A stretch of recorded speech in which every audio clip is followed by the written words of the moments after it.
Yep. Okay, let's see. 10Q versus 8Q. Okay, this No, is the... Yep. Sean is not here, but Okay. it doesn't matter. None of these players are here today, but so I'll try to ask questions. Okay. All right. So yeah, this one is the old-fashioned but more common one because it's 5-space extension from the start point. This one, I think, might be more modern. I'm not sure. It's just more. It's closer to this stone. But I think there's a lot of benefit to learning this one first before this one, because learning how to deal with this side Joseki right here is kind of useful. Okay. And you see white did it on the left. So this one's very strange. So we have a stone on every side. So open sides is stones without, or sides without enclosures, extensions, or approaches. So now we're at largest framework, and you said whites is the largest framework. I think it's a Moyo versus Moyo, but okay. So we want to destroy whites. So at Tenkyu, the way we go into our opponent's area, there's two ways to invade, and invasions basically mean behind this line of influence. Okay, so there's two simple ways to invade: a 3/3 and approach a 4th line stone, like that. Those are simple ones. And then at single digit Q, we learn more attachments and forcing moves. So we have attachments like this, even like those two sometimes. Attachments like that, and then also some shoulder hits for forcing moves to quickly get out. So these would kind of be the options we have. The reason this one is not good, even though it looks like maybe it's good, if you wanted to invade on the side with a wedge, it would be here, because that way you have a 2-space extension on both sides. And that is a wedge position. So this one I don't consider a wedge. I consider it an invasion because I can take your base and you only have a 1-space extension. And this is a common misconception, is that they think there's a 2-space extension right here.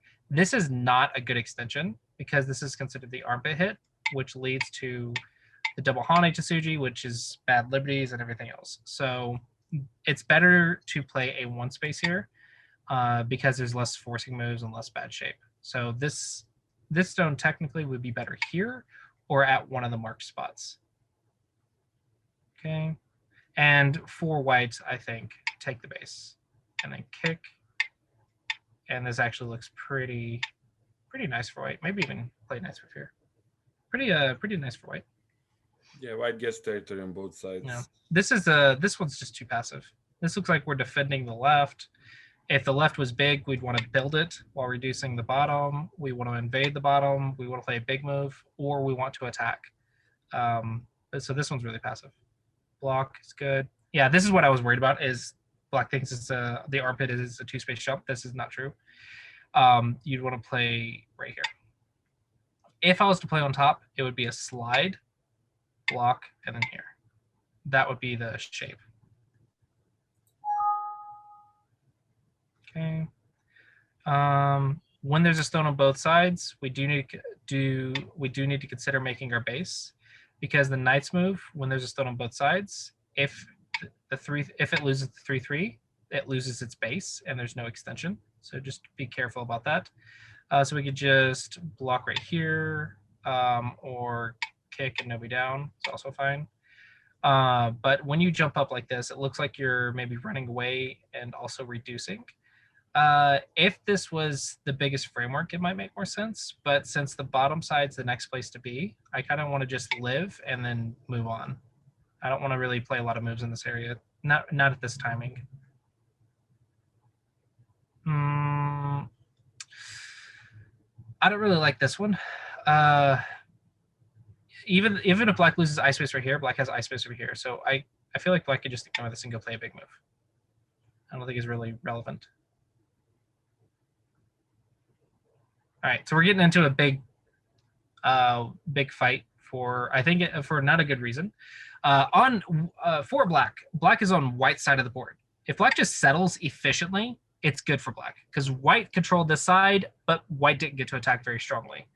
On the flip side, for white, black is settled. There's no attack right here. There's no way to unsettle and get a lot of forcing moves. So this just looks like Yosei to me. So it feels very, very slow. and we should be fine. We have some eye space. We're out. Maybe if you wanted to play, you could play like right here for your base and defense, and also it opens up invasion points. But if you're going to play a big move, play down here. If you wanted to do something to the top, it would be a double Hane right here, just to get those forcing moves. But that's pretty much all you can get from that, and then maybe you build the left or something. But I think the bottom side's getting big, so I feel like we're not really in the right area of the board right now. So remember to find like what the goal of the turn is. You have to think defense first, offense second, big move third. Okay, and how we determine that is: do I have a base? Does he have a base?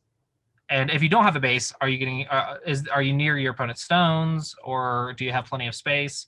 Are you behind enemy lines, etc.? But you need to learn how to answer those questions. So do you need to defend yourself? Does your opponent need to defend themselves? If they do, then attack them, get free profit, and then go to the big move. And big move is open corners, open sides, largest framework, right?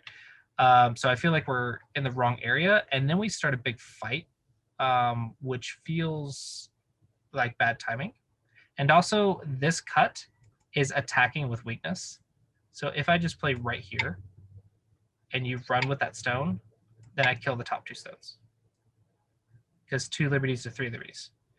But if you defend those, then I kill this stone. And so this is the answer. Defend while threatening both. The problem with this one is you didn't actually defend. So you Atari, white fixes, but you still have this cutting point. And now white gets to play first. So so you actually helped white with that one. Another option is to play here. And maybe check the ladder, but get that for free and then come over here. It's possible. But just capture the cutting stone, stay connected is the idea. This Hane is actually a mistake if you don't see that you have a Miai to connect, a Miai to capture the cutting stones. Because when you're playing defense, so white is taking your base and you need to stay connected. So this should be the move that you're playing if you don't see how to stay connected, because this one's definitely connected. But if we play this Hane, it means I'm staying connected while blocking my eye space. Okay, so this is clearly better, but if you didn't see this connection, if you played this way and just get cut, then this is bad for you. But you're the one who played the Hane. So this is a very bad habit of playing moves like Hanes and Knights moves and even like pre-peeped 1-point jumps and stuff like that. You can't play a shape that is cuttable if you don't check the cut. And this is the most important habit to build at double-digit Q. Okay, the most important habit is to check your cuts before you play your move. So if you play a Hane, if you play a Knight's move, anything that has a cutting point, you have to see if it's cuttable or not before you play it. You have to check it before you play it. It's the most important thing and arguably the only thing you read at double-digit Q. So the fact that you played a Hane and then got cut, you're the one who played the Hane in the first place, so it's a bad exchange for you. So the reading here can be improved on both sides, but since black was the one who initiated the Hane, black should not have played the Hane without seeing the connection. And white shouldn't have cut without checking their own Knight's move connection as well. So both players actually made cutting mistakes there. Yeah, all right, so black did... Sorry? A little too aggressive for both sides. Yeah. Always check the cutting points. Like check yours and check your opponents, but check yours first. You can't attack your opponents if yours is gonna die. So this is a nice Tanuki. This is really big, and black does have high space. So hard to say if white got more here, because white got a lot. Black got the big move, so it's arguable. This is a wasted move. Well, locally black can come out. That's what white is worried about. But 2 Tanukis is really big. 2 Tanukis is really big. Like, just look at that bottom side. This is why I didn't want to pick up. This is the problem with picking fights in the wrong areas, is all of a sudden you have weakness and you're like, oh, I want to defend my weakness. But now your opponent got gets 2 moves in the 2 big moves, but because your fight wasn't in the big area, it feels like your moves are irrelevant. So it's almost like I would rather just give up those stones because they're not even in the right area, even though defense first. So okay, so black played here. 2 spaces are like nice moves. You got to watch those connections. I actually really don't like this idea because black left instead of playing defense, okay, instead of running away, okay, which means black said, I'm alive up there. If black leaves, it's like, okay, if white plays, I'm alive. I don't care. Okay, I'm alive, and the profit's not anything. I can't be attacked in Sente. That's what the statement of Tanuki says. If you change your mind and go back, that's inconsistent thinking. If you were weak, defend yourself from the start. Don't leave and then come back to it. Because this stone didn't really change the result of anything. So if you have to fix yourself, spend the time, fix yourself, and then move on. That way you don't have to worry about it later.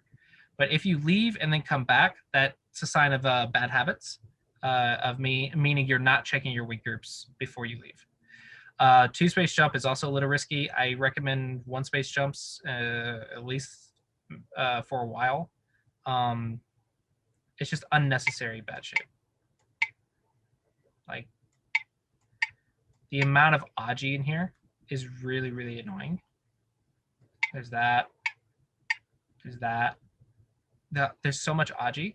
So at higher levels, Aji becomes more and more and more important. So the stronger you get, the heavier Aji becomes, and the more of a problem it'll bring you. So it's good to build these habits earlier on to not leave Aji if you don't have to. So imagine I reduce down here, get some thickness, black gets some territory, and then I just play attachment. Threaten to cut you while building influence. It's really annoying. Okay, so I do like this one. Reduce while building. Unfortunately, I think black's is just bigger than white's at this point because black did reduce white's influence. So maybe it might be worth it to just invade. I think black's position is just bigger than white's. Okay. Yep, I do like this. Build. You have the bigger position, so build. Is the bottom side or the right side bigger? Because you already reduced the bottom with this one. So I think the right side's bigger, so approach. Also threatens black space. If we're going to play on the bottom, I would rather do a shoulder hit. It's much easier to play. Kind of stay strong, closer to strength. Yeah. Even if the shoulder hit was over here, I would still rather play a shoulder hit just because it has more follow-ups and it's more light like this. You can run with 1-point jumps a lot more easily. But if you play this one's also considered a little bit light, but because you don't have follow-ups, what if I just cap you? So yeah, what exactly are you going to do? Or maybe I attack you maybe from this side and build the right, right? So I'll get a little bit more options. With the shoulder hit, you have a little bit less options. But yeah, definitely, like, if you had to choose between the shoulder hits, if I was focusing on the bottom, I would choose the one that is like closer to my strength, if that makes sense. So that would be the difference between the shoulder hits, but the whole point is the right side is bigger, and I kind of want to have starting points. So let's say the bottom was the biggest. How do you pick a point in here? Okay. I know shoulder hits, and I know capping moves, and I know approaching 4th line stones, and I know 3-3s. That's what I teach. Those are easy to follow-ups, and I recommend learning those first. But let's say you don't know those, and someone else showed you the start point. Like, okay, that's actually fine, as long as you know the follow-ups. What you don't want to do, which is what I'm worried is happening, is just pick one that looks cool. Pick one that looks good. If you don't understand the follow-ups, or someone hasn't taught it to you, that's actually a bad thing to do, because it's better to think about, okay, which one gives me good follow-ups rather than which one looks good, which one looks like it has better ideas, because looks can be deceiving. And if you don't understand fundamentally how to play in this area, then everything going forward is going to be based off of a guess. And it would be better if you played something a little bit more slack. that just that you understand better, because at least the follows would make more sense. All right, so don't attack from the armpit hit. You attack from one space away if you want to attack, or cap. This one leads to potential forcing moves. Probably can't double Hane because you're the weak group, but you can do stuff like this, and it could get really flexible very easily. And I don't know, just black isn't getting that much. Take the liberty, but okay. This is a very, very, very bad shape at double the Q. Don't push diagonals. If you basically don't push if you're not going to cut. This makes your opponent stronger, so it's considered Aji Keshi. And as I mentioned up here, Aji is one of the most important things to build early on, because Aji becomes much, much, much, much, much bigger the stronger you get. So forcing your opponent to fix Aji is a really, really, really bad habit. I cannot stress how important Aji becomes as you get stronger. So get rid of these habits now. Hane is cuttable. Boom. Again, like up top, check the cutting points. And you're playing defense as white because you're in black side of the board, no base, behind enemy lines, need to be running away. Running away. Bamboo joint, tiger's mouth, or diagonal with tiger's mouth, table shape even, but stay connected and run away. Hanes are cuttable, and these are the key opportunities to take a lead in the board and like really be powerful in your game. Your opponent's on your side of the board, and they played a cuttable shape. Boom.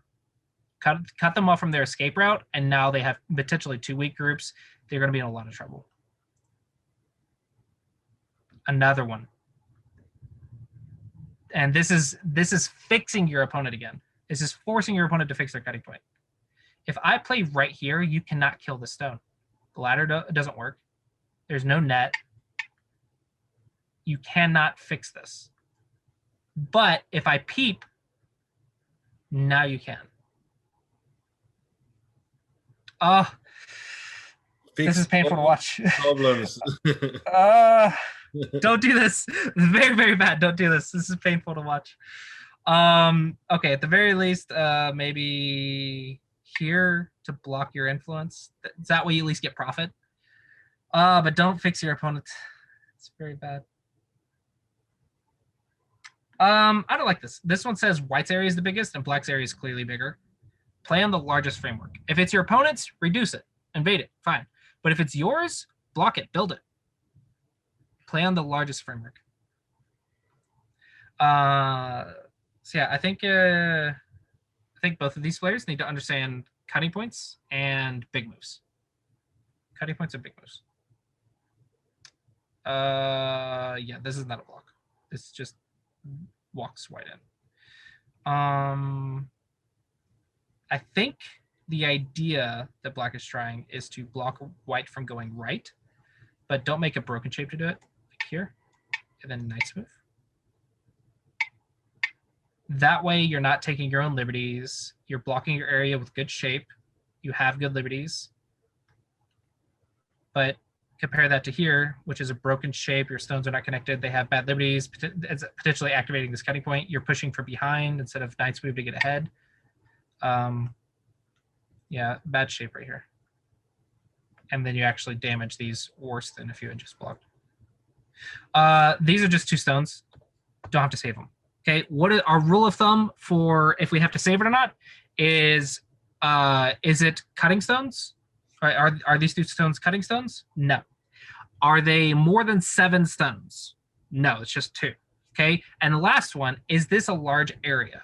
Like, for example, if a star point gets captured, like right here, if this star point stone dies, it's just 1 stone, but it represents like a 20-point corner. Okay, these 2 stones do not represent a large area. So no, they're not worth saving. 7 stones or less, consider just giving them up unless they're cutting stones or an area. Okay. I don't think we're reading the cuts. That's a ladder. Yeah. I think this one should be, I'm pretty sure this is obvious for 8 to 10Q. If I ask you, how do you kill the stone? Would you find the ladder? I think most people would say yes at this level, which means you're not asking yourself, will I be captured? You're saying, there's a cut, let's play it. That's playing too quickly and not double checking your own weaknesses before you play. So playing too fast here. Okay, so I think conclusions from this game: big moves, cutting points. Like check your stuff before you play. Check your stuff before you play. Yeah, and hopefully this was find that helpful.